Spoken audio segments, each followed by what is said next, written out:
യതീമക്കൾ നിസ്സാരക്കാരല്ല. അല്ലാഹുവിന്റെ പ്രവാചകൻ എന്നോടും നിങ്ങളോടും പറഞ്ഞതെന്താ? സ്വന്തം മക്കളെ താലോലിക്കാൻ പാടില്ല. യതീമക്കളുടെ മുന്നിൽ വെച്ചിട്ട് സ്വന്തം മക്കളെ താലോലിക്കാൻ പാടില്ല.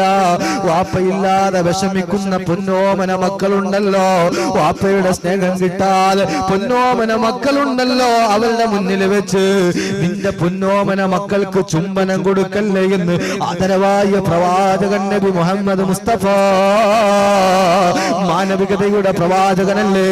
ആര് കള്ളനെന്ന് പറഞ്ഞാൽ, ആര് പ്രവാചകനെ മോശപ്പെടുത്തിയാൽ, ആര് പ്രവാചകനെ കളിയാക്കിയാൽ ആ പ്രവാചകൻ ഈ ലോകത്തിനോട് വിളിച്ചു പറയുന്ന ഏറ്റവും വലിയ മാനവികതയാ. യതീമക്കളെ നിങ്ങൾ പരിഗണിക്കണേ. യതീമക്കളുടെ മുന്നിൽ വെച്ച് സ്വന്തം മക്കൾക്ക് നിങ്ങൾ ചുംബനം കൊടുക്കല്ലേ എന്ന് ആദരവായ പ്രവാചകൻ നബി മുഹമ്മദ് മുസ്തഫ.